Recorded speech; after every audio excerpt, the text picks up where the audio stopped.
Proactive ESL with Teacher Andy, the place where we activate your English. Today we're going to be looking at a specific topic. We're not going to be looking at grammar or a skill or a function. The specific topic we're going to be looking at is critical thinking with multiple intelligences.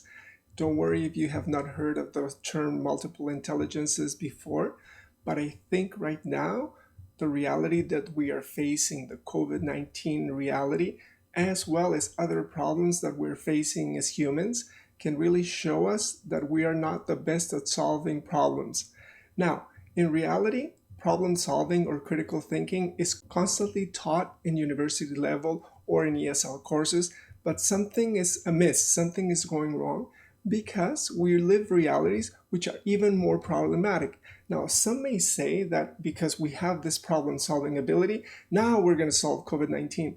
I, in contrast, tend to think that because we have not developed this critical thinking ability, this problem-solving ability, is the main reason why we have these problematic situations. As many of my students know, I personally believe that learning English or learning any other language is really an incredible ability that you can develop. When you learn a language, you start to develop these problem-solving abilities, because learning a language is kind of a problem, right?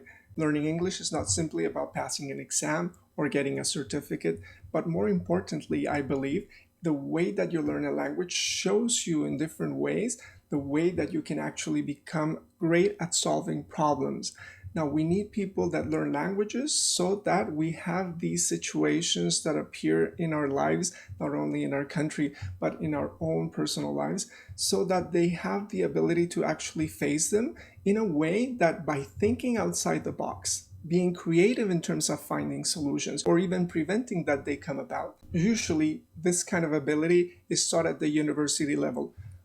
For my part, I believe that this is not really the best way to go about it, because many people are very, very smart, but they do not go to university and they have to solve problems on a daily basis. The problems that can be solved at a university level are very important as well. But many of the other problems, as well as many of the people who have incredible solutions to problems, feel that they're not participating in a way that they should. You will see when we look at the presentation today. Finally, the most important thing is that in order to have the ability to solve problems, we have to be able to actually change ourselves. The way that we change ourselves actually determines the way that we can actually come to think about situations outside the box. By changing ourselves in this way, we will be able to change the situations that actually become problematic in the world. For this specific lesson, the level is upper intermediate or advanced, probably more in the advanced level. But again, it's not only intended for ESL students, though this is the main audience. It can be actually seen by other people who are interested in learning a little bit about how multiple intelligences can help us in trying to see problems in a different light, but not only see the problems, but see ourselves in a way that we actually value ourselves. And in this way, we are more open to actually finding solutions to the problems that we face in the world. So let's do it. Let's activate your English. Let's activate your multiple intelligences. Let's go ahead.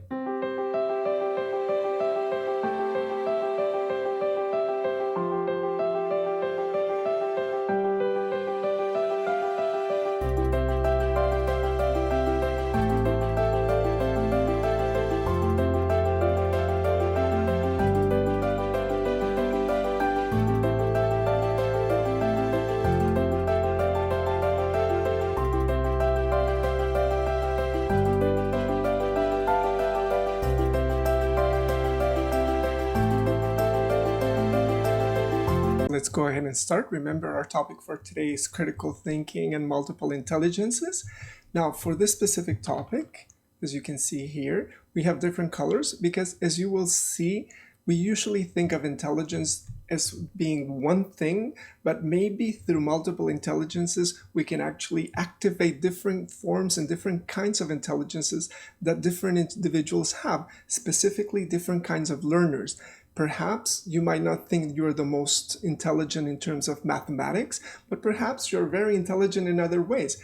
But however, if your society thinks of intelligence in mathematical ways and you don't have the mathematical ability, the mathematical intelligence, then for sure you're going to feel a little bit dumb, right? Everybody knows what I mean. Now, what we're going to do is we're going to start with a quote. The quote is by Sir Ken Robinson. He has a TED Talk, which is quite really amazing, and it has been seen by many viewers. This TED Talk is called "Do Schools Kill Creativity?" And from there, I just got this quote. It reads as follows. We know three things about intelligence. One, it's diverse. We think about the world in all the ways that we experience it. We think visually, we think in sound, we think kinesthetically, we think in abstract terms, we think in movement. Secondly, intelligence is dynamic. I will just leave it at that. You will have as homework to try to listen to the whole Ken Robinson video for TED Talk, and then you will be able to tell me what is the third element for intelligence. But it's a summary, right? He is saying that intelligence is diverse. This is the main point that we're going to be talking about throughout this lesson. How are we going to do it? The way that we're going to do it is as follows. Remember, here at Proactive ESL with Teacher Andy, I want you to participate actively in the process, right? Not just sit back and listen to me talking about multiple intelligences, which I've read for several years now, which I've presented to different classes. But I want you to do is to be able to listen to this YouTube video, and at the same time that you're listening to the video, you will have to pause the video, and I will present you with some puzzles, and these puzzles will guide you in terms of trying to change the way that you actually see problem solving.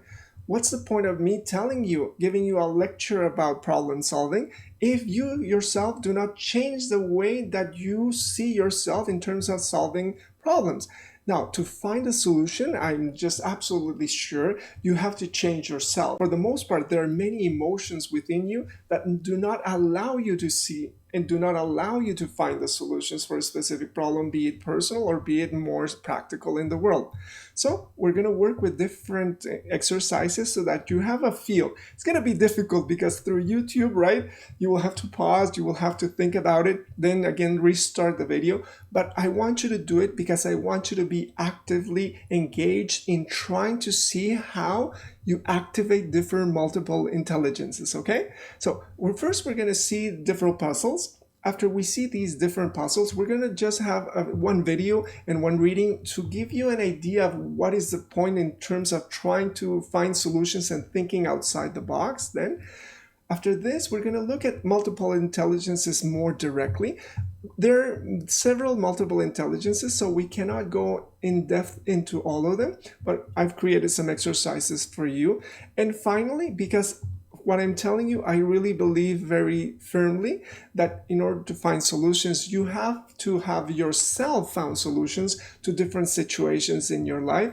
Then I will provide my own examples of how I have actually used intelligences, multiple intelligences, in terms of creating different projects after I have thought about a specific puzzle. There is a situation, there is a puzzle that I'm thinking about, and then I will show you how, because I have actually engaged my multiple intelligences, I have tried to, as best as I can, of course, we do the best that we can, to find a specific solution to a specific problem dealing with a specific intelligence. You'll see at the end, once we see all the multiple intelligences, right, then I will proceed to give you some homework as we usually do. This time the homework involves some questions regarding multiple intelligences that I really want you to think about. Remember, we're in the COVID-19 situation. If we are such great problem solvers, we wouldn't be in this situation. You know what I mean? This is the worst situation we've had in centuries. All the world is stuck in their own countries. There are no flights. We cannot connect except through Zoom or except through Skype. You know, it's a virtual world. Now, if that doesn't tell us that we are really bad at finding solutions to problems, then I really do not know what. But besides these questions at the end of the presentation, you will also receive in your email some of the homework that we usually have for Proactive ESL with Teacher Andy. This will be sent to your email. It involves a survey so that you actually know yourself. What are your multiple intelligences? Which is number one for you, number two. And by knowing which ones they are, maybe you can have a plan in order to have the other ones become better at helping you find solutions to problems. For the class, remember, we'll set it up using our virtual setting, using an app like Zoom or Skype. And then in that virtual class, We will engage the different intelligences in different ways, and we will talk a little bit by focusing on speaking. Remember, when we do a topic here at Proactive ESL, we focus much more on fluency, on speaking. We don't care so much about perfect pronunciation. We don't care about the perfect grammar. What I want you to do is I want you to engage a topic by using the best language that you have in terms of English for ESL learners. And again, more importantly, try to make you think about the situation of learning a language beyond a certificate, beyond a specific homework, beyond all these situations. By applying that learning a language to your own life, then in your area, be it at work or be it in your personal life, you will have some skills which are really sought after today in the world, and which will help you out in terms of your future happiness for sure. So let's do it. Let's activate your multiple intelligences. Let's go ahead with our first exercise. I'm sure everybody has heard of the term think outside the box. People repeat it again and again in different settings, right? It's like something that we repeat like parrots. But again, the situation that I believe in is that we have a lot of problems and we are not really that good at finding solutions. Maybe we repeat the ideas behind thinking outside the box, but we don't really think outside the box. We just feel good that we can say we think outside the box, and this is part of the problem. Now, in my course, what I do is this level of multiple intelligences is part of a more global idea, which is called foundations. In the foundations course, we have multiple intelligences. We have communications, which is already uploaded to YouTube through a video here at Proactive ESL. But we also have topics like cultural intelligence, which I will do in a few weeks. We have leadership. I'll tell you this so that you have a general understanding of where we're coming from and where we're going. Now, more importantly, when we think about thinking outside the box, again, if we repeat the same words, we're not really engaging in specific puzzles. Now, here on YouTube, it's not going to be easy because we're not having a dialogue right now in front of each other so that you can be engaged directly. But I've come up with 3 puzzles so that you can start to think about what it is to think outside the box. Now, remember, I'm going to show you a puzzle, and what I want you to do is immediately stop the video, pause it for a second so that you have time to try to find a solution to the problem. Now, I want you not only to think about the solution to the problem, but very importantly, I want you to focus on the feelings that you have as you try to find a solution to the problem, as you try to find this way to solve it, this way to solve it. And sometimes because we do not find a solution this way or that way, we start to get anxious. You know what I mean, right? And not only anxious, we start to actually get upset. You know, it's like this puzzle is beating me. Now I just want to forget about it, or I'll try again. And we end up trying solution number 1 again and again and again. So what I want you to do is, number 1, look at the puzzle, try to find a solution as quickly as you can, time yourself to see if you get it quickly or not. And then more importantly is focus on your feelings as you try to find the solution to the puzzle, okay? So this is the puzzle specifically for number 1. So you have this graphic here. And what I want you to do is I want you to think about this question. This graphic shows a month of the year. What is the month of the year that it shows? Go ahead and try to solve it.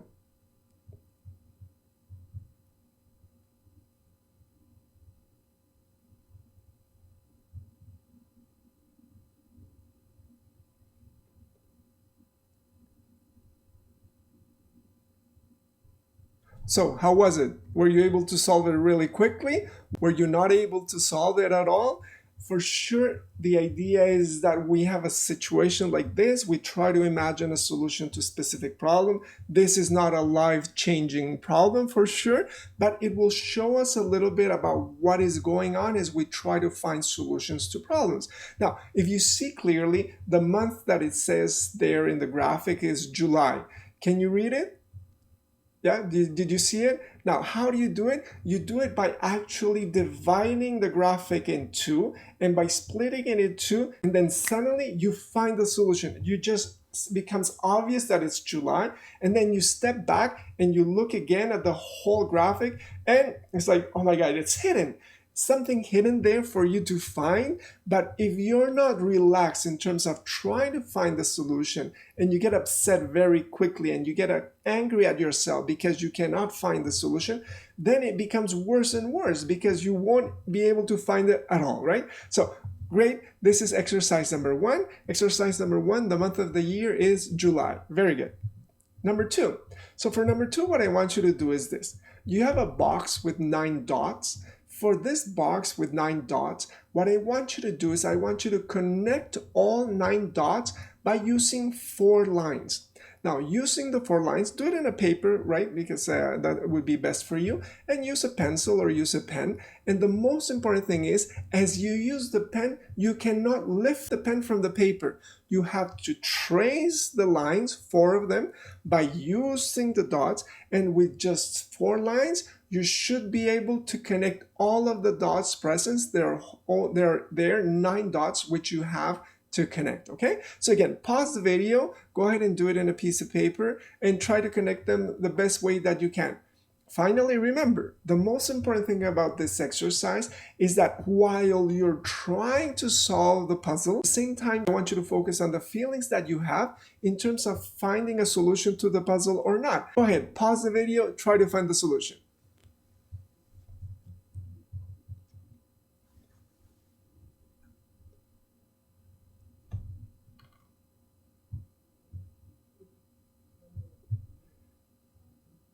Great. So let's look at the solution. As you can see, we have created the solution right here for you to see in this virtual video. But I want you to tell me the truth. Did you find it yourself? Did you have time enough to try to find it? Because once you see the solution, you can never forget the solution, right? Then when you see it, then of course, then the situation that is involved in problem solving, you don't feel it anymore. It's like, okay, it's so obvious, right? That's obvious. Now I'm going to show you what the solution is like and why it is connected to thinking outside the box. So remember, we have 4 lines. We have to connect all 9 dots. And remember, we're doing this not because of the puzzle, but more importantly, because I want you to use learning a language to start to think about how we solve problems in the real world, right? Remember the situations we're in right now. So first you have line number 1. As you can see, it goes from outside the dots all the way from the bottom right corner to the upper left corner. That's number 1.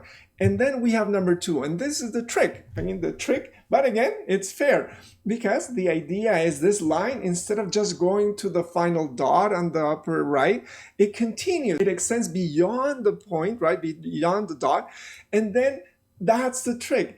Now, remember, we have this example with 9 dots enclosed in a box. And this is why this is a great example for thinking outside the box, because you actually go outside the box. You see it? Now, number 3 returns once again down towards the left-hand corner at the bottom. And that's not line number 3. And then finally, of course, easily you can connect going upwards the 4th line. And then as you can see, we have kind of an arrow, and this arrow connects all points together, the 9, and by using just the 4 lines that we spoke about. Now, once you step back and you see the actual graphic, then you say, oh my God, yeah, for sure, that's easy. Now you think about it and you see that it is outside the box. That's amazing. And finally, I want you to think about the feelings that you had as you tried to solve the problem. How was it? Were you more relaxed than the first one? Were you equally upset? Did you get anxious? Did you solve it very quickly? Or did you just give up? It's like, I can't do it anymore, right? Tell me in the comments, tell me what happened in the case of this situation. Remember, I told you we have a 3rd puzzle. This one's more and more difficult as we move along the different puzzles. And this one involves a very simple exercise. You have to try to find 6 matches. I'm going to show you here some virtual matches. Try to get some at home, or try to get some sticks that size and that length. They have to be the same length, all of them. And then with these 6 matches, what you have to try to do is you have to try to make 4 equilateral triangles. Now, 4 equilateral triangles means that each side has to be the side of a match. Now, here's one, here's another one. but I want you to have to try to do 4 of them. You can use different things. Here I have some color sticks, right? And then the idea is, look, they're all the same length. And then you have to make 4 of these. You have here different colors, right? And with the different colors, try to make 4 different triangles. And for this, again, what I want you to do is think about the puzzle, not only in terms of finding the solution, think about what we've learned about thinking outside the box, but also more importantly, try to focus on the feelings as you try to solve or as you try to find a solution to the puzzle, right? So go ahead and do it, your 6 matches, and try to create the solution. Remember, the solution is to try to find 4 triangles. All of them have to be equilateral, and all of them have to have the side of the match or the stick that you're using, okay? Go ahead and do it.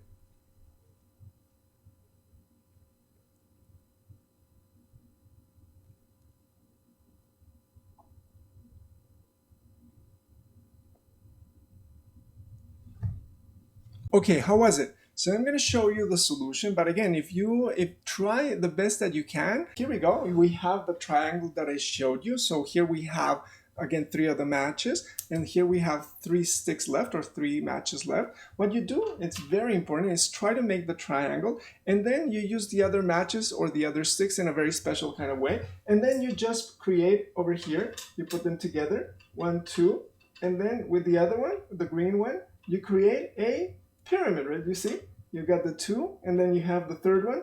And again, when we move from the 2nd dimension to the 3rd dimension, then it becomes obvious how you can create a solution to this specific problem. What you do is you move from triangles in 2 dimensions to actually a pyramid in geometry. And this pyramid, as you can see in the graphic that we have there, this pyramid actually is the solution. And again, you have to think outside the box, because once you leave the 2nd dimension, or only just 2 dimensions, then it just becomes obvious that, oh, the solution had to go beyond the actual things that I was using to find the solution. Once again, once you see the solution to the problem, the solution becomes obvious and you say, oh my God, that's so easy.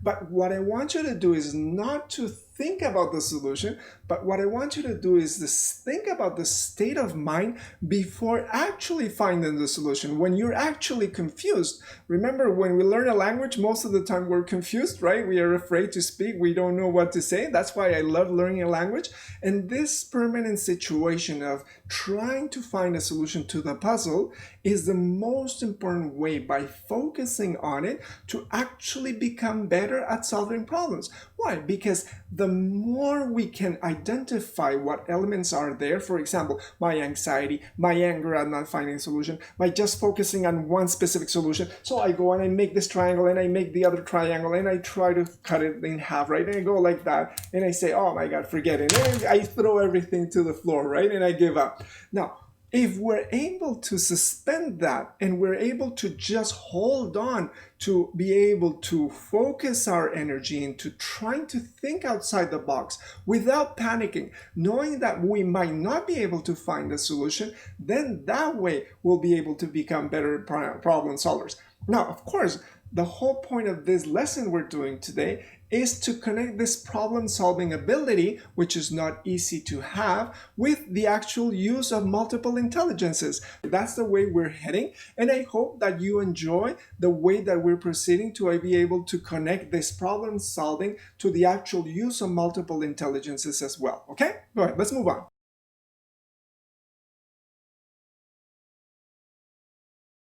At Proactive ESL, especially when we focus on a topic, I really want you to be able to use the language.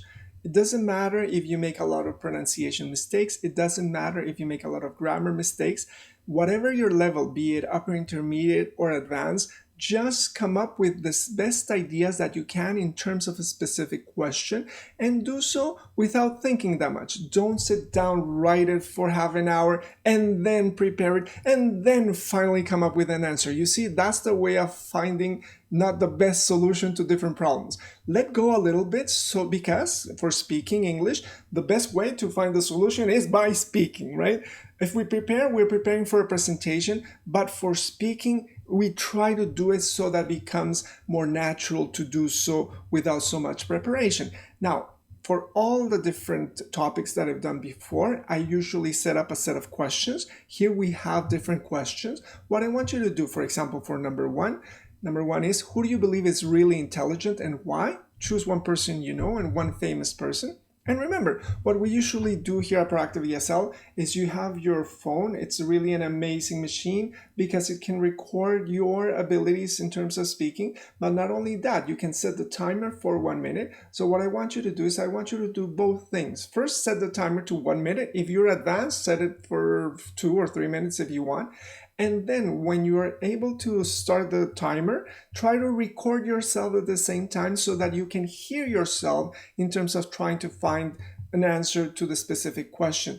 Again, prepare for a few seconds, 30 seconds or so, and then try to speak, but do not write it down. Do not over-prepare, because the whole point for speaking is to be able to, or more or less spontaneously, come up with something to say, right? The more you prepare, the more you write it down, the less you are prepared to actually find a solution to the speaking problem, which is to be able to speak, right? So let's go ahead and look at the question. Number one, again, I'll repeat it, is who do you believe is really intelligent? Why? Choose one person you know and then one famous person as well. Number two is, do you know people that think that they are very intelligent, but you yourself do not? Give an example. Why do you think? I know a lot of people who think they're really, really smart. I personally don't think they're that smart, but maybe the dumb person is me, right? Of course. Number three is this one. Do you feel you are intelligent? And again, I've heard from so many students that learn a language specifically because learning a language involves asking yourself whether my first language is the only one which gives me security, which gives me safety, if I'm going to let that go. That's why I really admire people who learn a language. I think they're the most courageous people around because they're ready to question their intelligence. You know what I mean? And again, the problem is many people that are learning another language, instead of feeling that pride in themselves, they actually feel really stupid. You know, they go to the class, they cannot say, I am happy. They say, I happy or whatever. They cannot conjugate. They don't know what passive voice is. How do you make conditional number one, number two, number 45? Who cares, right? And again, when they're on their own, they just really feel that they are not that smart. Now, imagine if you feel that way, then how are you going to be able to find solutions to problems? I mean, you have a problem yourself that you don't have the required self-esteem to be able to believe in yourself and to be able to actually say, I can find solutions to problems. Now, that's why, again, we have to be careful when learning a language to help out all the individuals, especially those who are more afraid to be able to speak. And that's why, again, I say, if you want to speak in a language, don't focus so much on pronunciation, don't focus so much on grammar, because if you do, then the speaking part will tend to be, again, stopped, okay? So this is question number three. Not only, again, for yourself, but again, think of yourself in terms of the family and your friends. Do you feel intelligent in those situations? Number four, what does your country consider to be an intelligent person? Do you fit in? How does that compare to other perceptions of what intelligence is? I know many of you might not have been able to travel outside your own country. So again, try to have a guess about it. We have Google and we have, again, a more intercultural presence nowadays, especially virtually. But if you have traveled and if you have connections with people from other countries, then you know exactly what I mean. What a society considers intelligent, let's say in Saudi Arabia, might be radically different from what a person is considered as intelligent here in Canada. Now, it's typical in our modern societies to think of intelligence in terms of the frame of the mathematics and scientific knowledge, specifically now with computers. You know, if you know code, then you're really, really smart. Before, you were just a nerd. Now, top of the line, right, so to speak. So again, how do you feel? Do you fit in terms of that level of intelligence in your society? Number five is, have you heard of multiple intelligences? Maybe you have, maybe you haven't. Again, don't worry if you have not. We will be able to look at them more in detail here in the lesson. And then finally, number six, is critical thinking the same as being intelligent? What is critical thinking for you? And again, is it only taught in a university? Isn't that strange? What do I mean? What I mean is this. Remember the puzzles that we saw before? If you have a specific term of intelligence that is connected to university level, then a lot of people who do not go to university might feel they're very, very dumb, or they actually feel that they cannot find solutions to problems and cannot help out in terms of finding solutions. This would be very strange because most people do not go to university, right? But they continue living their life and they have to, on a daily basis, find solutions for their business, for their family. So the whole point of looking at multiple intelligences is to actually engage those individuals who are not going to university, who do not have this background, to make them believe, especially many of you who are learning a language, that by learning a language, you're actually activating something that makes it possible for you to think outside the box, okay? So what I want you to do is select 2 or 3 if you have time, and again, use your phone, record yourself, set a timer for 1 or 2 minutes, it depends on your level, and then go ahead and record yourself. When we have the class, we will listen to your recordings, and we will look and discuss what you think about each different topic, okay? Let's go ahead and do it.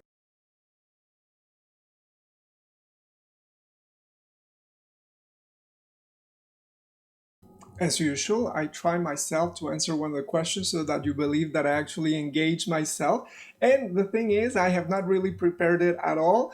Trust me. And I have my timer and I'm going to start it. So here we go, 1 minute and ready. I'm going to try to answer question number 2. Do you know people that think they're very intelligent, but you do not? Give an example and why.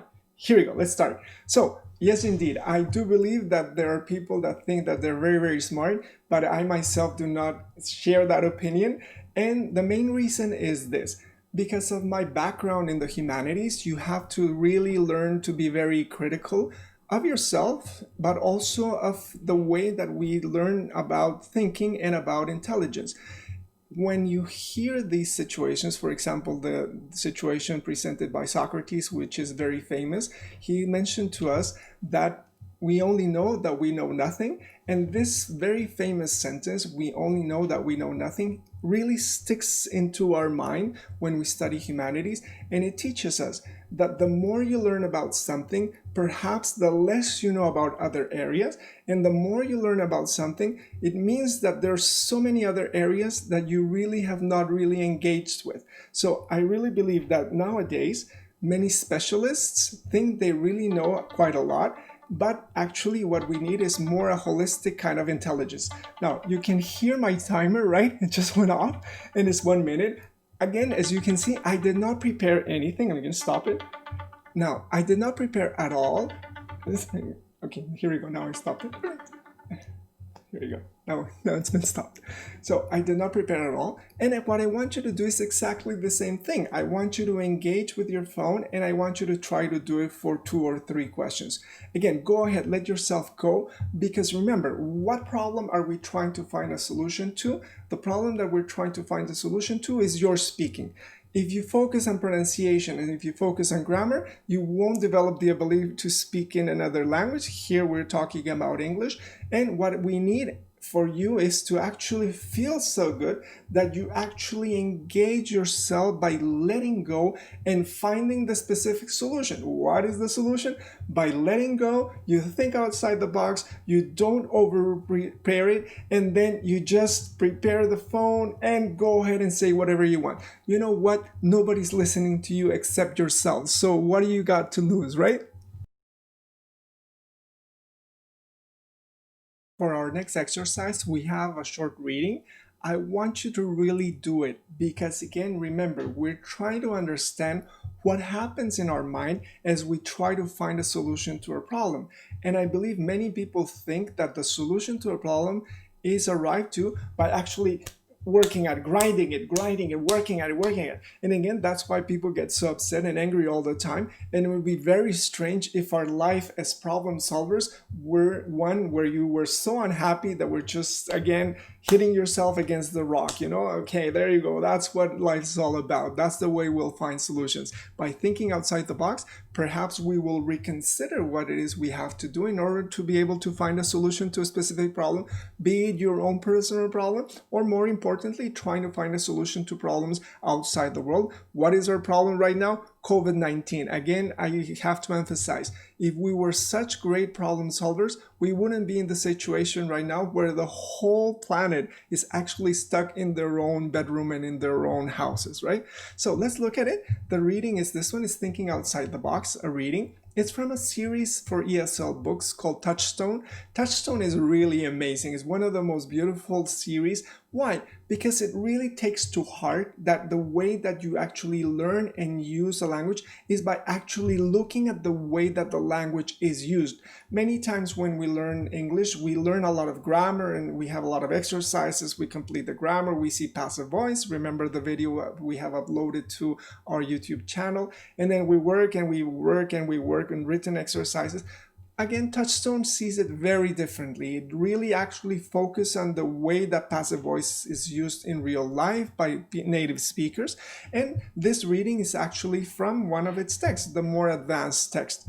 This is the reading. It's called Thinking Outside the Box, which of course is very relevant. It has a lot of questions. We don't have time here in our YouTube channel to actually look at all the questions. It actually has two kind of interesting puzzles. Try to do them yourself. But what I want you to do is I want you to focus on this specific highlighted paragraph. I'm going to read it for you, and then when you have time, read the other areas. You will see the connection when you read the whole article, but only by looking at this specific paragraph, you might start to be able to feel what it is we're talking about when I say the most important thing is not simply to find the solution, but perhaps the most important thing is to focus on how you feel as you try to find a solution. And if you're trained in a certain way to find a solution by, again, grinding it, again thinking, okay, the solution is this triangle, but you're never able to come up with the solution that is outside the box by actually constructing the pyramid. You know what I mean? So let's go ahead and read it, and we'll go from there. It goes like this. However, recent research into the brain's behavior while problem solving suggests that traditional techniques for solving problems, concentrating on a task and focusing on finding a solution, may not be the most effective after all.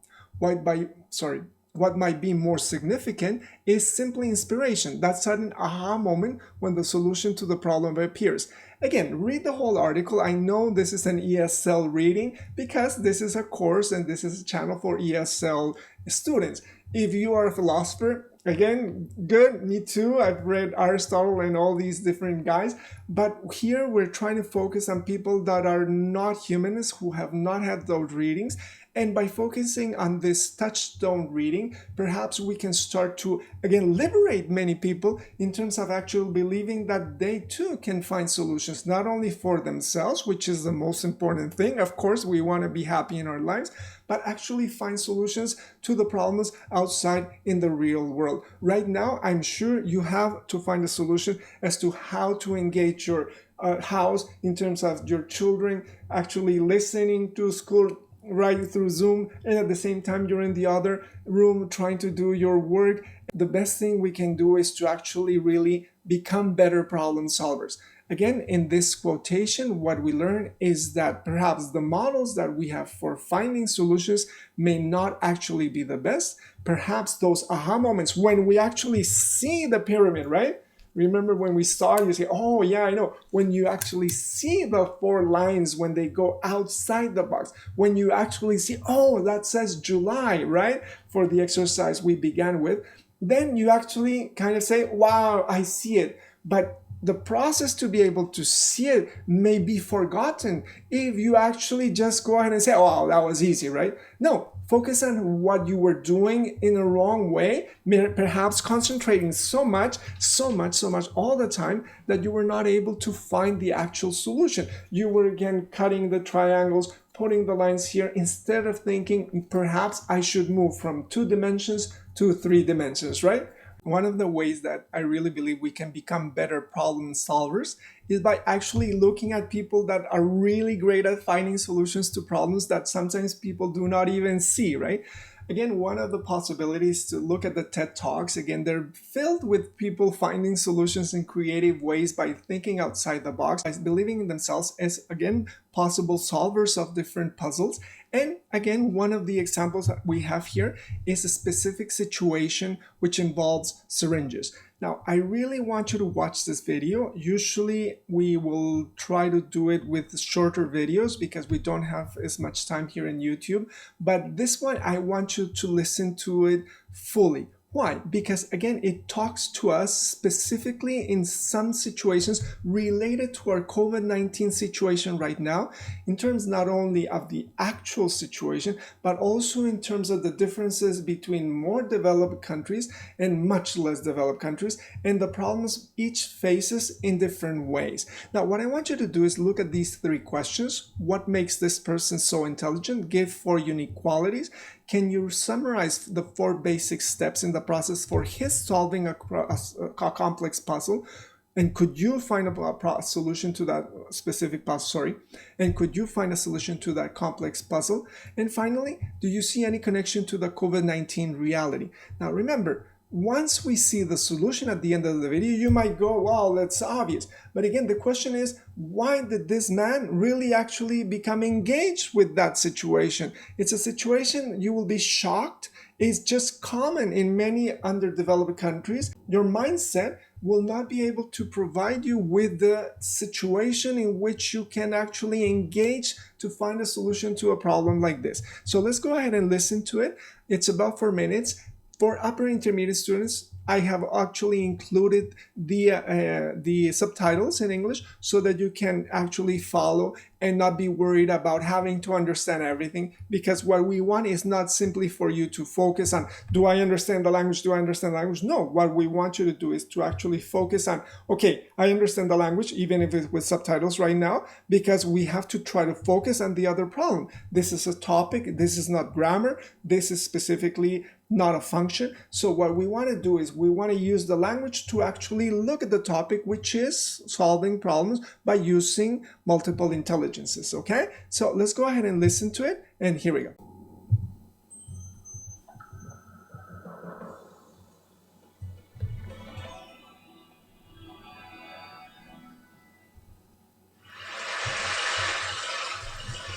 "25.25 years ago, I read a newspaper article which said that one day syringes would be one of the major causes of the spread of AIDS, the transmission of AIDS. I thought this was unacceptable, so I decided to do something about it. Sadly, it's come true. Malaria, as we all know, kills approximately 1 million people a year. The reuse of syringes now exceeds that and kills 1.3 million people a year. This young girl and her friend that I met in an orphanage in Delhi were HIV positive from a syringe. And what was so sad about this particular story was that once their parents had found out, and don't forget their parents took them to the doctor, the parents threw them out on the street, and hence they ended up in an orphanage.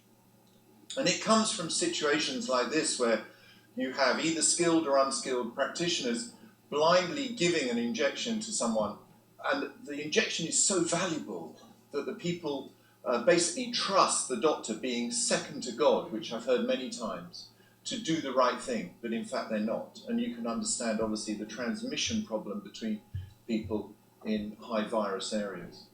This video we took undercover, which shows you over a half-an-hour period a tray of medicines of 42 vials, which are being delivered with only 2 syringes in a public hospital in India. And over the course of half an hour, not one syringe was filmed being unwrapped. They started with 2 and they ended with 2. And you'll see just now a nurse coming back to the tray, which is their sort of modular station, and dropping the syringe she's just used back in the tray for it to be picked up and used again. So you can imagine the scale of this problem. And in fact, in India alone, 62% of all injections given are unsafe. These kids in Pakistan don't go to school. They are lucky. They already have a job, and that job is that they go around and pick up syringes from the back of hospitals, wash them, and in the course of this, obviously picking them up, they injure themselves, and then they repackage them and sell them out on markets for literally more money than a sterile syringe in the first place, which is quite bizarre. And an interesting photo, their father, while we were talking to him, picked up a syringe and pricked his finger. I don't know whether you can see the drop of blood on the end, and immediately whipped out a box of matches, lit one, and burnt the blood off the end of his finger, giving me full assurance that that was the way that you stop the transmission of HIV. In China, recycling is a major issue, and they're collected en masse. You can see the scale of it here, and sorted out by hand back into the right sizes, and then put back out on the street. So recycling and reuse are the major issues here. But there was one interesting anecdote that I found in Indonesia. In all schools in Indonesia, there's usually a toy seller in the playground. The toy seller, in this case, had syringes, which they usually do next door to the diggers, which is obviously what you would expect. And they use them in the breaks for water pistols. They squirt them at each other, which is lovely and innocent, and they're having great fun. But they also drink from them while they're in their breaks because it's hot, and they squirt the water into their mouths. And these are used with blood, traces of blood in that is visible. So we need a better product, and we need better information. And I think if I can just borrow this camera, I was going to show you my invention, which I came up with. So it's a normal looking syringe. You load it up in the normal way. This is made on existing equipment in 14 factories that we license. You give the injection and then put it down. If someone then tries to reuse it, it locks and breaks afterwards. It's very, very simple. Thank you. And it costs the same as a normal syringe, and in comparison, a Coca-Cola is 10 times the price. And that will stop reusing a syringe 20 or 30 times. And then I have an information charity which has done a huge scale amount of work in India, and we're very proud of giving information to people so that little kids like this don't do stupid things. Thank you very much.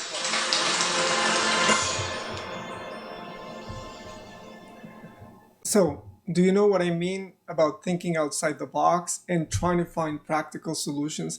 This guy, that person, I really believe is super smart. I mean, he has a situation which is really, really serious. Nobody has thought about it because they're not connected to that situation. And he came up with a simple solution, an effective solution. And the way that he did it is just really working with what we have so that he can become a better problem solver. Now, what I want you to do is I want you to think about that situation in terms of underdeveloped countries where those situations actually occur. Now, if you come from a developed country, how are you going to have the ability to think outside the box if your box already has syringes that are actually changed all the time, right? Then you cannot even imagine what the situation is like, let alone come up with a solution. What we all need is to actually engage our different intelligences so that we can find solutions not only to our specific problems, but to problems of situations in countries that are much less privileged, you know? Now, finally, of course, in this situation, we can actually feel the connection to our COVID-19 reality today.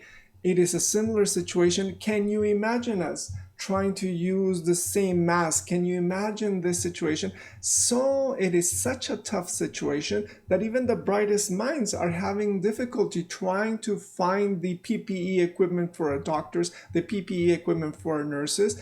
And again, if we don't have this ability for problem solving, then of course we will be stuck inside and be stuck indoors for a much longer time. And not only that, more seriously, more and more deaths will accumulate around the world because of COVID-19.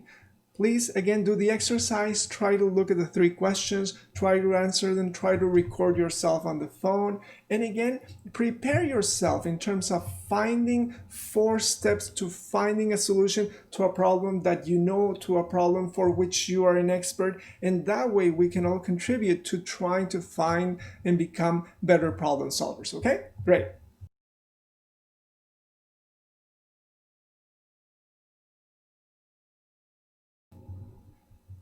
So I hope you've been able to follow along. We started with different puzzles, right? Trying to activate how we feel when we cannot find a solution to a specific problem. And then looking at a reading which shows how the way that we actually think about problem solving might be part of the problem in terms of finding solutions to problems. And then an actual case where an individual finds a solution that is very important in terms of saving lives. Who cares about other problems, right? But when we save lives, the case for the video that we just saw, then really makes a difference whether you can become a problem solver or not. I'm sure many people are happy that this guy came out with this specific solution. Now, we can now try to connect this puzzle-solving situation to the multiple intelligences. Now, how are we going to do it? I'm going to show you some videos, right? I'm going to show you the first video, and what I want you to do is to give me 3 reasons why this specific person is considered intelligent or not, okay? Go ahead, watch it. You see how strange it is when somebody asks, is an athlete intelligent? What do you mean by that? I mean, usually we think of intelligence in terms of a person who went to university, got good grades, can read really tough stuff, you know. But when we think about an athlete, we just really think they're very skilled, you know. They know how to dribble, they know how to kick the ball, but really, really intelligent. I mean, those are other people, right? But again, when we think about multiple intelligences, it's very different. You actually think that an athlete is intelligent.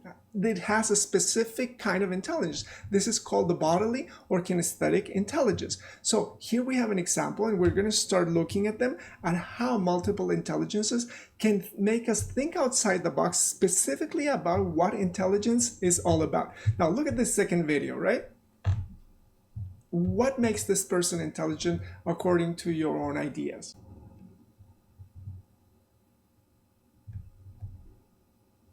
So for sure, this is kind of a master guru, you know, one of those enlightened individuals we usually think of in the East. And everybody would tell you that they're very intelligent, right? Just think about the Dalai Lama in our case, for Buddhism. And this one is called self or interpersonal intelligence.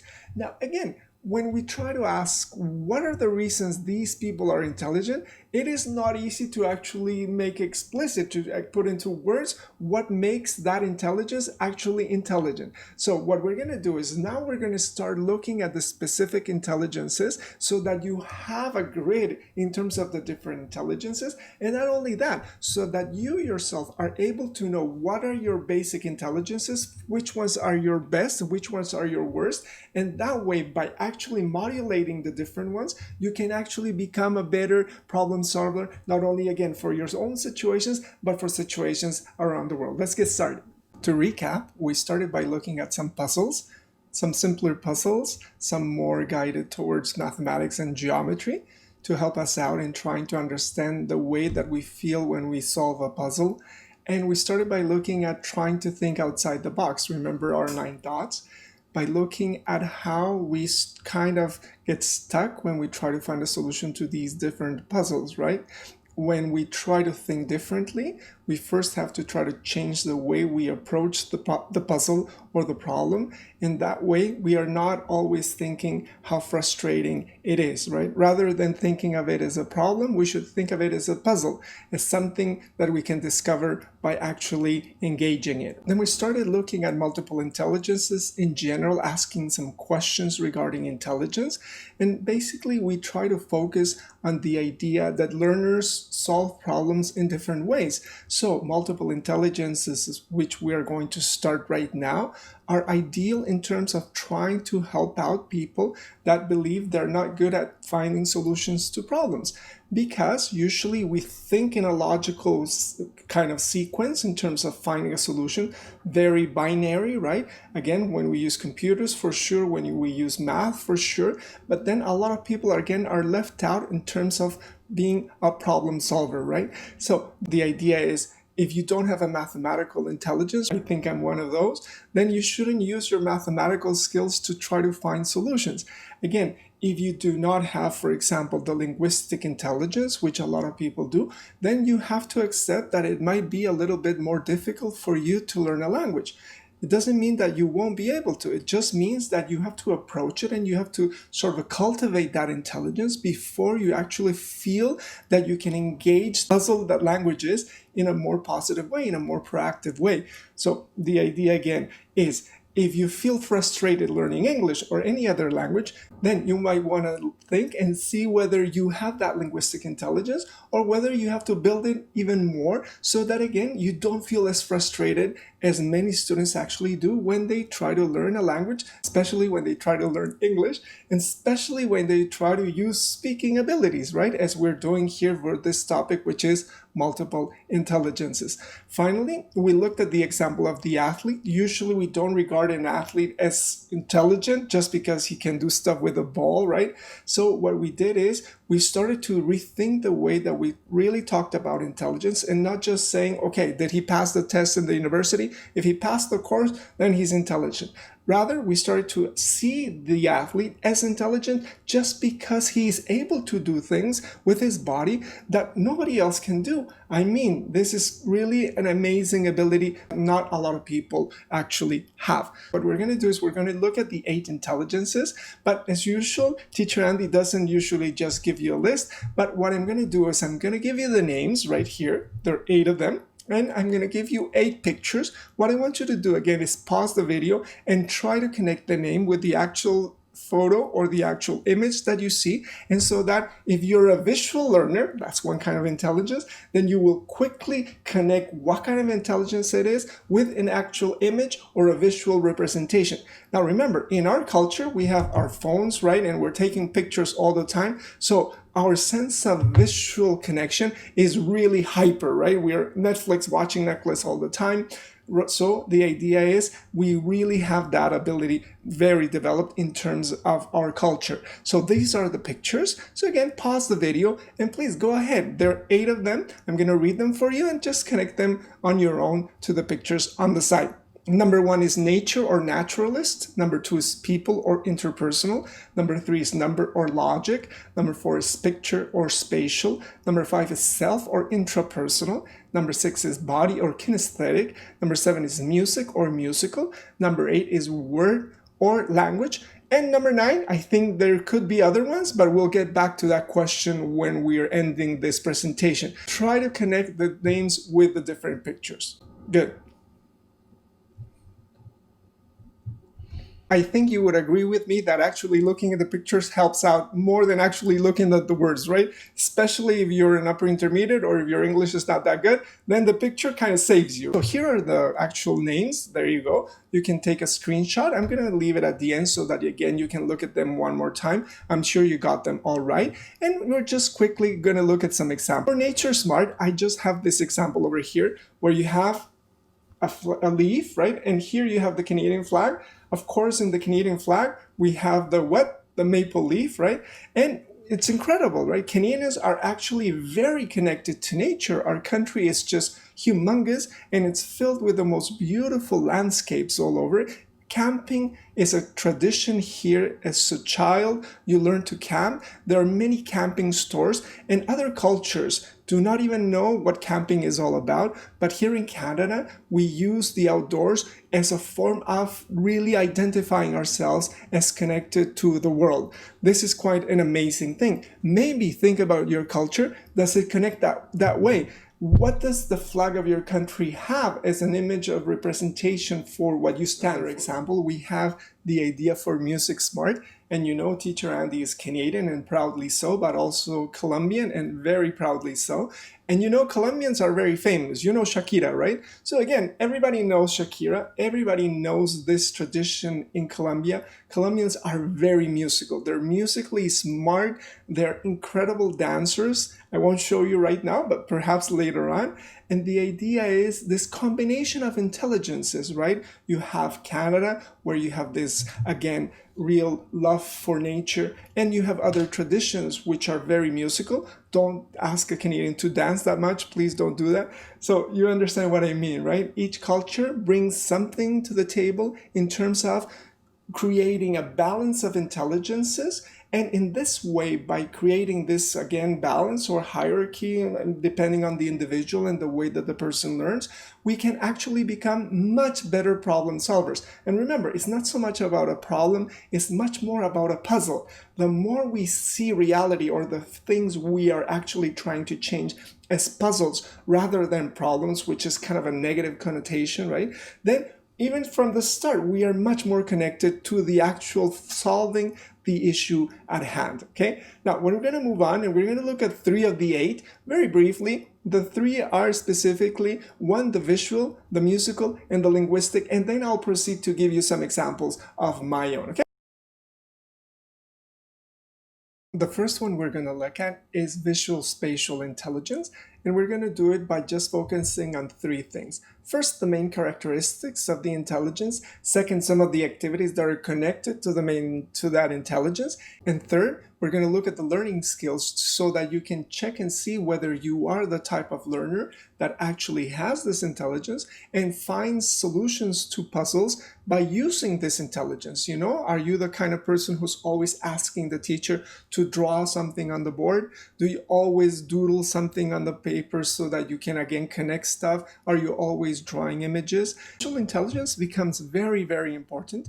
And some of the main characteristics are these ones over here. There is a cartoon. I'll give you the link to the incredible guy who again has created these cartoons to make multiple intelligences accessible to many individuals. In the visual spatial, you have a few verbs, right? You look, right? Look at that one. You see, you represent, and you isolate key details. Everything focused on the way that you actually see. Then secondly, we're going to look at some of the activities. This one I filled out for you, but later you're going to fill it out yourself while we're doing this video here at Proactive ESL. And some of the activities are, for example, map reading, designing, drawing. Map reading is a special kind of thing. But remember, on our phones, we have Google Maps, so we're always connected to maps at all times and guiding us towards different objectives. But more importantly, in terms of map reading and the connection to visual spatial intelligence, I'm sure all of you have seen this over here, a compass, and I'm not sure if you actually know how to use one, and again to how you can navigate in wilderness, right? This book specifically here, because I'm Canadian and I love the outdoors, as I mentioned earlier, we camp out a lot. This Wilderness Navigator actually teaches you how to develop your visual spatial intelligence in terms of not getting lost in the woods. So that's one kind of interesting application. And you know this TV series Survivor, the same thing. We all wish we had this visual spatial intelligence in terms of map reading. And I'm sure previously humans have had it, right? Otherwise, we wouldn't be here. We would have been eaten by dinosaurs or something like that. Number two is the skills, again connected to the other ones. Visualize, colorize a cartoon. For example, the person presenting these multiple intelligences through cartoons has this ability for sure. For fun, what do you do? Doodling. Doodling is sketching on a paper. I myself sketch all the time. I doodle different stuff on paper. For photography specifically, here I'll show you my camera. I love photography very much. You'll see it in a second. But if you're visually oriented, you're visually intelligent, then photography can be an activity that you should really consider. In my case, I've learned so much about lighting. I have had the privilege to be able to look at different lenses and different cameras to try to understand how we connect to the world visually. Finally, for careers, because again, we're interested in trying to learn how each learner learns using this intelligence, then of course, people that are into architecture or aviation or graphic design, these individuals really have this visual spatial intelligence hyper developed. And finally, number three, we can go ahead and look at some of the learning skills, what people like, what they're good at, and how they learn.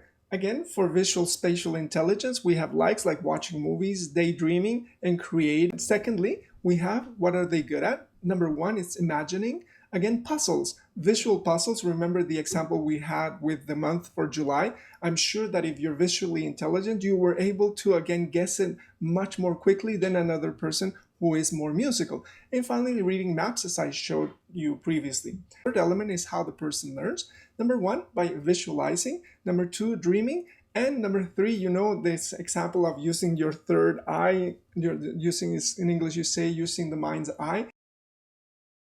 Let's move on. Let's go to our second. The second one is going to be musical. Second intelligence we're going to look at briefly is musical intelligence. Again, remember the example of Colombians. Again, music is very important in Colombia. Dancing and music are part of traditions that go back hundreds of years. And again, this idea is that we have an ability to connect in certain ways to the world and also find solutions to problems musically. What are some of the specific main characteristics? Again, the first thing we have, develop pacing, pattern, and rhythm. You know, they got the beat Again, think of a DJ, think of a person that does hip hop, all the different kinds of music. Develop abstract concepts in concrete forms. Again, not so much, again, looking at, for example, musical theory and how this becomes a composition. Then you have to compose a narrative or melody. Look at number 3. And then finally, a contextual harmony, right? You have the ability to connect different elements. Imagine a composer who can connect all the multiple instruments while actually trying to create a whole symphony. Second thing we were looking at, right, is activities. And this one I didn't fill out completely, but I will give you some examples. Of course, for activities, singing or composing. For the skills, rhythm, repetition. For fun, humming, if you do it, for example, people do it in the shower. And then rhyming, some people are really great at rhyming and they do it so in a natural way. And finally, careers, a musician or a DJ. There's the third line. What I want you to do is pause the video and try to fill it out yourself. What other examples could you give? Finally, number 3, you have the learning skills. And again, of course, the likes, listen to music and play an instrument. What are they good at? Remembering in sounds. That kind of person who actually can remember a song just like that by listening the first few beats, the first few notes. And how do they learn? By melody or listening. In my case, as a language teacher, I have seen many students who are very musical, and that's why I myself do a lot of music and a lot of songs in class. I believe it's one of the best ways to actually make your pronunciation and your fluency better, because you're trying to express using the language and you're not thinking so much about whether you are doing the perfect pronunciation or not. Learning musically can be one of the best ways to actually engage in terms of learning the language that you are currently learning. Finally, line number 3, again, pause the video and try to fill out and come up with some examples. And at the same time, try to consider, am I musically intelligent? How do I show that? How can I develop that? Let's go on to number 3. Remember, there are in total 8 intelligences or more. We'll look at that later on.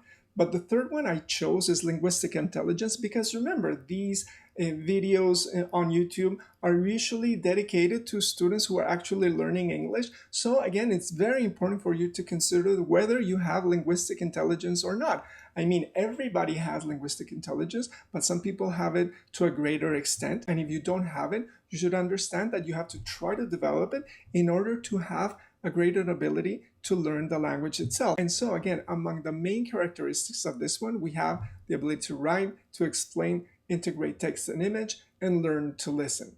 Now, for this specific intelligence, linguistic intelligence, what can I say? Of course, this intelligence is one that is also crucial for university study, primarily because you have to present a lot of essays when you are at university. And of course, this becomes paramount. The problem is that most people might not have linguistic intelligence, and in that sense, because they do not go to university, they might not feel that they have the other intelligences. So again, it's helpful in terms of bringing everybody to try to find solutions to our current problems as we are dealing with them right now, to try to understand that perhaps in our society, linguistic intelligence has become dominant and it has sort of quieted the other ones, and we have to try to balance it out by trying to look at the other ones as well.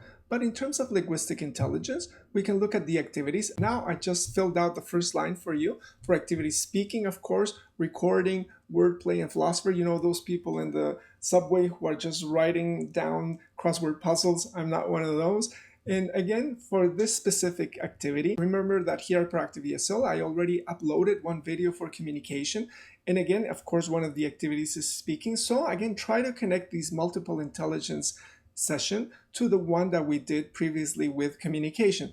What else can I say? Remember, I invite you always to record yourself when we do exercises so that you develop the ability for linguistic intelligence, right? Don't just leave the language in your mind, because the whole point for language is to try to be able to use it and to use it comfortably. Remember, language is kind of a puzzle, and the way that we solve that puzzle is by feeling good about it and relaxing. Remember the reading we did previously? By relaxing, we are more open to actually thinking outside the box about the way that we learn the language. And if we are really more relaxed, then for sure the consequences will be that you will actually use it even more. Finally, for careers, you have philosophy. And again, maybe you don't know, but teacher Andy actually studied philosophy, and we'll probably think about that and talk about that at the end of this session. Number 3, remember we have the learning skills. And again, we have the likes, what the person is good at and how they learn or learns by. And the likes tell stories, which is obvious. You know, people that can tell a story from start to end without missing a beat. Everybody's sort of paying attention. My dad was kind of like that. And then they're good at memorizing. Some people just remember everything from a poem. I'm not that good at memorizing a poem, for example, but I can tell you a story if I wish. And finally, how do they learn? By saying. Some people, again, remember in English classes, we have a lot of Latin American students in a multicultural setting here in Toronto. Latin American students will speak and speak and speak and will not care at all about pronunciation or grammar mistakes. Honestly, they don't really care that much.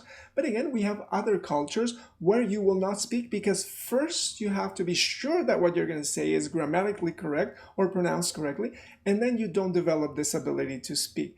Now, the idea is by combining and seeing how the different students react to the language, perhaps you are more relaxed in terms of finding ways to make your grammar better or actually make your speaking better in the language, right? Go ahead and fill out these 2 lines and again, try to use your imagination to come up with some lines as what they're good at and how they learn in terms of linguistic intelligence.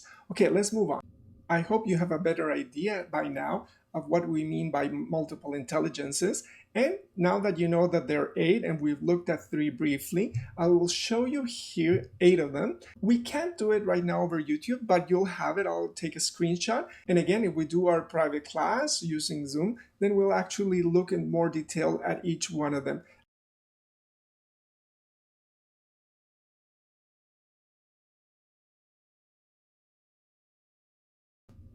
For the following few slides, what I'm going to do is I'm going to show you my own examples so that you actually believe me in terms of first, that I take multiple intelligences seriously, and second, that I've actually tried to apply them in my own life. It's not that I came up with the 8 intelligences when I was born. I actually, because I love learning and because I love learning languages and other things like photography, I've really taken it to heart to be able to develop these different intelligences. And some of them I was really bad at the beginning, or some of them I actually did not even know about. So the first one is by nature smart. This is the first thing, kayaking. Kayaking is very particular to Canada because here we have a lot of lakes and a lot of rivers, a beautiful activity. Then you have camping, again, very Canadian. In other cultures, people do not camp. This photograph is a park in Columbia, which is one of the most beautiful parks in the world. And again, camping is something that perhaps at the beginning is tough, but the more you do it, the more you learn. That's the whole point of the intelligence. And it teaches you how to relate to the world. Remember, right now we're living in a situation where we cannot even go outside into the world. Perhaps by becoming more nature smart, we will be better able to find solutions to the COVID-19 situation, which has us stuck at home. There's another example, composting. Composting again for nature. And then you have recycling. Here in Toronto, the recycling network is absolutely amazing to recycle all your garbage weekly. So again, by living here in Toronto and not just in any other city, you actually become intelligent in that regard. Finally, you have veggie. I like those veggies over there. The idea is that my diet is kind of really focused on fruits and vegetables, more vegetarian, because again, I believe this is really much better for your health. And again, our current situation in terms of a lot of dramatic diseases in the world, for example, if I think of diabetes, then we really, by learning how to develop our intelligence with nature, our nature smart, then perhaps we can ourselves become healthier and ourselves can become happier with our own bodies. Again, leave pain aside.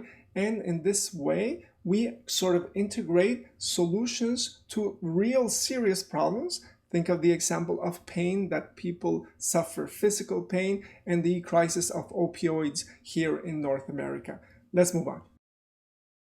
The point of giving you my own examples is not simply to share with you what I do, although that is nice as well, but to actually show you a puzzle that I had in my life and how I use that specific intelligence to find a solution that is practical and real to that specific problem. Now, here is the Nature Smart puzzle, and the puzzle is called Permaculture. Permaculture is a special kind of growing stuff, growing veggies, growing fruits, growing trees, and it's different from agriculture because permaculture is permanent. Here you have a specific question. The question is for the puzzle, right? Remember, we're trying to have a puzzle. How do you create a garden that imitates nature and does not need constant addition of toxic and dangerous chemicals such as herbicides, excess fertilizers, and which also uses organic seeds? Now, for this specific puzzle, the idea is you'd better kind of develop your nature smart, your nature intelligence, because that's the only way to actually get connected to the solution. What did I do? In my own case, I actually had an MI practical solution and I created some gardens. I created gardens not only in Colombia, but also in Canada. And what we're going to do now is we're going to actually look at the positive solution that I found by actually activating the Nature Smart that perhaps I had not developed as I was younger, but I said I'm going to develop and I'm going to try to use to try to find solutions to specific problems out there. The third element is the one that I call Nature Smart Solution. So remember, we have the intelligence, some examples of activities. Then number 2, we have a puzzle, which I just showed you, permaculture. And number 3, I want to share with you the specific solution that I created in order to show you that actually developing this intelligence has some really serious and important consequences in the world. Now, I created several gardens, and I did so primarily because since I was a little boy, I used to go to farms. So perhaps in me, there's something that is kind of connected to nature and has that intelligence there ready to be developed much more. Here are some examples. I started this garden in Toronto with organic seeds from Urban Harvest, which is a store here in Toronto that sells these organic seeds. And here you have an example of a seed opened up. What I did, I designed, because permaculture is all about designing and you have to be very visual. I started the seeds towards the end of winter, and what I did was I grew them indoors, and I just used the lights from my photography to actually grow them as best as I could. Then I designed the garden because, again, the whole thing is that you have to imagine what's going to happen in the future. That's the cool thing about this kind of Nature Smart. You design the garden and you actually then set up, you have to arrange the soil and you have to add certain things and you have to create it in a specific kind of way. This is the design that I came up. And then we actually planted the different plants that had been grown indoors with the different seeds. And the result was that they were starting to grow. This was last year here in Toronto. And at the end of the season, of course, then everything comes to an end because here in Toronto we have winter. Here you have an example. I've provided my link. In the link, you will be able to see the whole process in much more detail. As a final example of this specific intelligence and connected to the visual intelligence, I will show you one of the many videos I have in the link that I provided on my photography website. And this is the video for you, okay?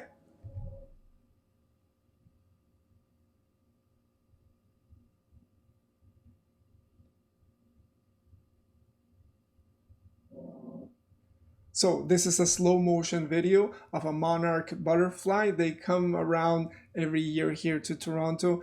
And again, the idea is perhaps by engaging this natural intelligence, we will be better prepared in terms of finding solutions to natural problems. Instead of thinking, as we usually do, that by engaging the mathematical or the logical intelligence, we will find solutions in nature. Perhaps that's not the way to go about it. Perhaps that might even cause more damage, as we have seen it does in terms of the way that we connect to nature in our current world. Let's move on.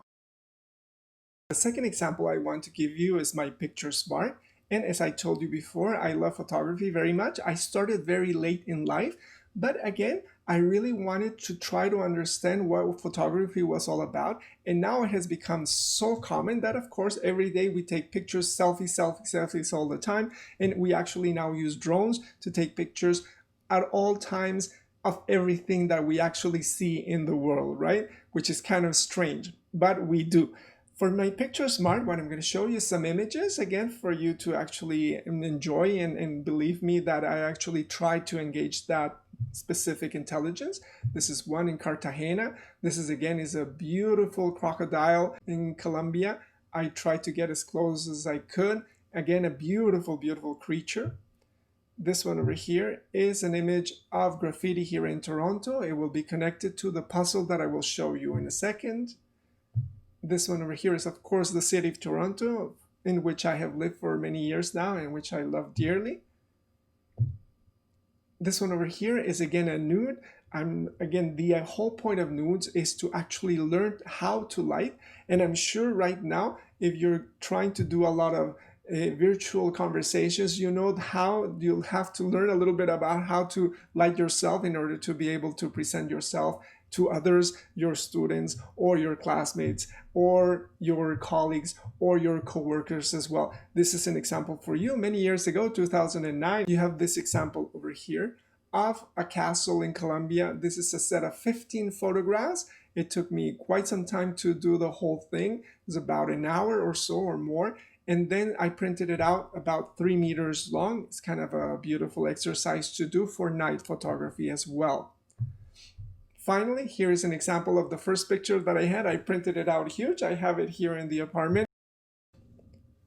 As I mentioned to you previously, the whole point is not just to show what I do, but more importantly, to show you a picture smart puzzle.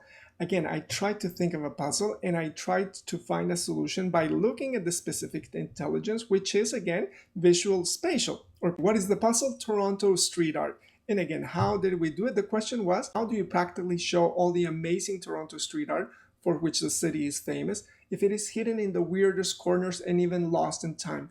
What I mean is that here Toronto is famous for having a lot of graffiti, a lot of Toronto street art, but it is really hidden away in back alleys all over the city. Nobody really walks in those areas, and sometimes it's really far away. And secondly, graffiti's nature is that you paint over it, so many of the graffitis are gone after a few months. So how are you able to actually show to Torontonians this graffiti in a way that makes the graffiti show them their own city? You know what I mean? And how? By engaging, of course, the picture smart or the visual spatial intelligence in terms of photography. So what I did was the practical solution. I created the Toronto Quartets project, and I actually showed it a few blocks from the apartment in a place called Arts Market. And again, a lot of people were able to go and see the city itself. And that's what I'm going to show you so that you can actually believe that through that puzzle, by using the intelligence, I actually created a cool solution that engaged not only myself, but others in terms of the city as a whole. Let's go and look at the solution. This is the specific solution. Again, here it's summarized. I have a website. I'm going to provide the link in the commentary so that you can go and actually see and read the whole story behind this project. But it's called Toronto Street Art and Live in Quartets. And again, it shows Torontonians how to live their city. Again, it's called quartets because, as you can see, there's a set of 4 images. Some, for example, of the CN Tower. Here I have a lot of examples of the CN Tower. I myself have walked the city many, many times, have gone on my bike looking for the CN Tower in graffiti, and these are the examples that I actually got to see. Then I proceeded to print them and again frame them, and we used it so that we posted it in a wall here at Arts Market, and here you have at the bottom the actual solution to the problem. Kind of cool. Again, the idea is to show you by activating that intelligence and having a specific puzzle, then you can actually change the world, and not only change the world, but you can actually change yourself and share this change with others, especially if you're Torontonian. People who went and visited the gallery really were thankful and amazed at the actual beauty of the city itself. Remember at the beginning I asked whether the 8 multiple intelligences were enough, and there were some questions which we will look at the end. And one of the questions was whether all intelligences can be equally important. Now, in terms of this specific intelligence, self-smart or intrapersonal intelligence, again, this is a particular kind of intelligence that not everybody has, but you develop especially if you study humanities, as I have been able to study for several years. So some examples are, I like reading philosophy and specifically Aristotle, and then you have literature. My favorite writer is Thomas Mann. If you know him, really, really amazing, but there are so many others that I really enjoy. And of course, when you are, again, this kind of intelligence, you usually become a teacher and you kind of share your learning abilities and you try to help others really believing that they can learn. And this is the whole point of this video and this lesson, that you actually believe that you have multiple intelligences and that you don't have to actually learn in one specific way. You can learn in so many other ways that will make your self-esteem really jump. And again, engage yourself in trying to find solutions to puzzles that you might have for yourself and for others around you. Finally, you have blogging. If you like to write quite a lot, I have a blog at WordPress, and now I've started with YouTube with the vlogging, video logging. And again, the idea is trying to share this skill, this ability for self-smart or intrapersonal smart, but again, with others. Once more, the whole point is to show you how you can have a puzzle and use that specific intelligence in terms of finding a solution to that particular puzzle. In this case, the puzzle is Aristotle on two forms of happiness. This again is not much more philosophical, please forgive me, but the whole point is, again, if we're talking about intelligence, perhaps the most important way to learn about intelligence is to actually study philosophy, which actually means love of wisdom, right? So by studying this kind of careers, which not a lot of people actually study, we come closer to having a real specific connection to and love for the kinds of intelligence that have come before us and can teach us quite a lot. The puzzle is this one. You can read it on your own, but in general is how does moral virtue, which is generally seen as being moral because it involves a sacrifice, connected to the core Aristotelian idea that the philosophical life is the happiest life. Whew, that's a mouthful, right?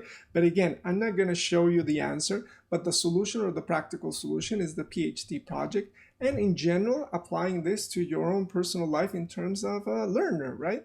The whole point is, I'm not going to show you the solution, but I want you to really think about the possibility of using intelligences in so many ways so that you yourself find first what intelligence is the one that is more akin to you, and then how do you develop the other ones in terms of trying to find solutions to different problems that perhaps other people are not able to find a solution for.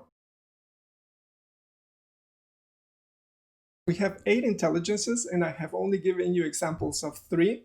But really, this 4th intelligence is the one that I feel is the most important to me and the closest to me. This is how I identify myself. Remember, I gave you in the beginning the example of the athlete, and I kind of agree with that. This is my true love, my body intelligence or my kinesthetic intelligence.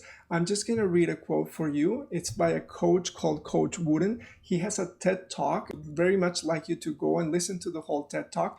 And in this TED Talk, he has this quotation, which is kind of amazing and which modeled the way that he coached his athletes over the years. He says, "No written word, no spoken plea can teach our youth what they should be, nor all the books on all the shelves. It's what the teachers are themselves." Again, really beautiful quote. Try to read it again later on and pause the video. But the general idea is, who cares if you know a lot in your mind if it doesn't change you as a person, right? I think Coach Wooden is just right on. He has the right idea that all the knowledge, all the intelligences that we might develop, if they don't change us, then there's no point in having them. Perhaps by looking at that specific puzzle, we are gaining more information, we're gaining more knowledge, but at the same time, we're not changing ourselves. Perhaps this might be one of the main problems that has led us to situations like the one we're living right now with COVID-19. Here are a few examples of what I mean about this love. There you go. One for soccer for Colombia and for basketball in the NBA. Go Raptors.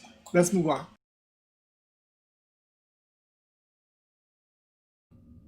I hope you enjoyed looking at some of the intelligence and try to find puzzles and solutions to them. And here is my map. This is the intelligence map, again, kind of a synapse. And again, these are Andres's resources, Andres's intelligence, nature smart, picture smart. What I want you to do is I want you to try to create a map of your own.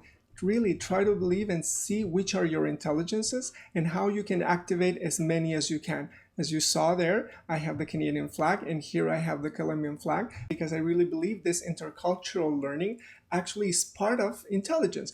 One of the topics we will look at later on is cultural intelligence. It's not part of multiple intelligence, and that's why I think that multiple intelligence has to change a little bit to incorporate and to answer some questions that it does not answer right now. Go ahead, do your map, send it to me. You will have my email, and I'd love to see what your map looks like. I have provided you with a specific MI online assessment. Remember, MI is multiple intelligence. It's this one over here. I'm going to zoom it up for you a little bit. And this one over here, I'm going to zoom it out for you a little bit as well. And the idea is try to fill it out. And I'm going to send you one more specifically, and I'm going to link it in the comments in the description below, so that you can have the possibility of trying to understand what specifically are your intelligences. In my case, this one over here is a more specific kind of survey, and by looking at the answers at the bottom, then you add up, and then finally you know which are your more developed intelligences and which ones you might want to develop a little bit more. It might surprise you. I want you to do it for homework, because the whole point is for you to actually try to learn what kind of learner are you, and again, how you can, again, now modify the way you see things and puzzles so that you can be active in terms of trying to find the solutions without becoming frustrated, because perhaps you're engaging in intelligence that you don't really have that much. We started this lesson by looking at Sir Ken Robinson. Remember, I mentioned him at the beginning, and he has a TED Talk which has been seen by so many millions of viewers. It's called Do Schools Kill Creativity? And so here are a few seconds of his TED Talk where he talks about children and how, as we grow up, we kind of tend to lose abilities that we had while growing up, specifically the ability not to be afraid of making mistakes. Listen to Mr. Ken Robinson. What these things have in common is that kids will take a chance. If they don't know, they'll have a go. Am I right? They're not frightened of being wrong. Now, I don't mean to say that being wrong is the same thing as being creative. What we do know is, if you're not prepared to be wrong, you will never come up with anything original. If you're not prepared to be wrong. And by the time they get to be adults, most kids have lost that capacity. They have become frightened of being wrong. And we run our companies this, by the way. We stigmatize mistakes. And we're now running national education systems where mistakes are the worst thing you can make. And the result is that... See, again, very important. We're focusing on mistakes. We're focusing on being frightened of making mistakes. And perhaps we're making mistakes because we're not understanding that most people do not have one intelligence, but several. And perhaps by just focusing on one, we will continue to make a lot of mistakes, as we do in English. If we focus on just grammatically correct sentences, people will not be able to actually feel good enough to express themselves in the language.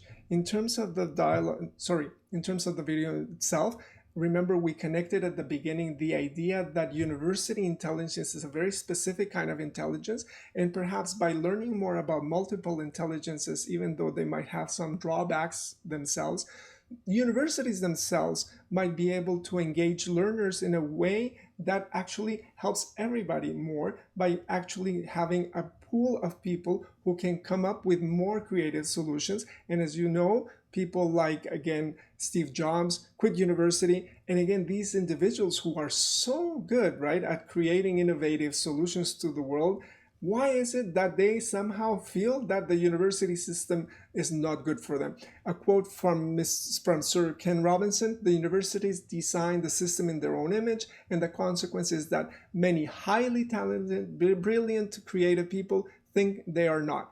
This would be very tragic if indeed it is true. We're at Proactive ESL. We always set up a homework exercise. Here we have two kinds of exercise. The first is a set of questions.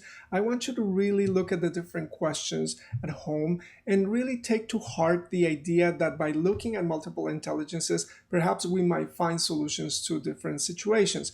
Now, number one is, do you agree with the theory of MI? Can we find more solutions using them? Or do specialists find more solutions? Think of the COVID-19 reality. Number 2 is, can all MIs be seen as equally important? Should some be more important than others? Could there be one that is the most important?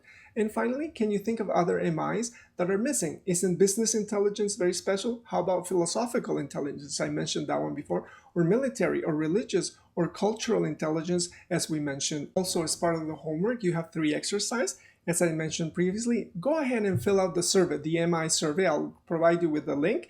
And again, send it to me so that we can discuss what kind of learner you are and what intelligence you have already activated and which ones you would like to activate and how you can set up a plan to actually do it. Number 2 is, imagine how you can incorporate critical thinking as MI into your resume, life, or mind map. Remember, we had the map previously, but think also about your resume. Can your resume show that you have these different skills? And does the company you're working for, do they actually know that there are multiple intelligences, or are they missing out on a pool of individuals who might be great for the company, but they don't see them because they just focus on one intelligence, mathematical or logical? And finally, number 3, provide the outline of a puzzle you have and how, using MI, will you be able to provide some solutions by thinking outside the box. Remember, I gave you several examples of my own. Remember the garden. Remember the different examples for Toronto graffiti. Now, what I want you to do is actually, again, put yourself to test and not test yourself in terms of passing the course or just using your English. Something that you know, something that really troubles you or puzzles you. Remember the syringe example of the man with these infected syringes, which is kind of crazy. Now, what is it that you can provide by actually opening up the multiple intelligences which are just dormant in you in terms of finding solutions to the problems that you have, be they your personal problems, but also more importantly, in terms of society? What can you share in terms of being able to open up the possibilities in terms of thinking outside the box? Great. What can I say? Thanks so much for, again, sharing this ride with multiple intelligence as the core, and 3, thinking about critical thinking and problem solving. Remember, it's best to think about it not so much as a problem, but as a puzzle, because problem has a negative connotation that puzzle does not. Puzzles engage us. They make us feel active by engaging our different intelligences. We feel kind of alive and we feel happy as learners for sure. So again, now activate your multiple intelligences. Remember, here you have my website and here you have my email. What can I say? Let's go ahead and activate your English, activate your multiple intelligences, and we'll go from there. Proactive ESL with Teacher Andy. If you like these videos, please subscribe to the channel and please give them a like, comment if you think about anything concerning the video itself. I will provide a free PDF for multiple intelligences as well. And go watch the communication video because it's highly connected to the multiple intelligences, specifically to one, linguistic intelligence, which is crucial for you if you are a language learner.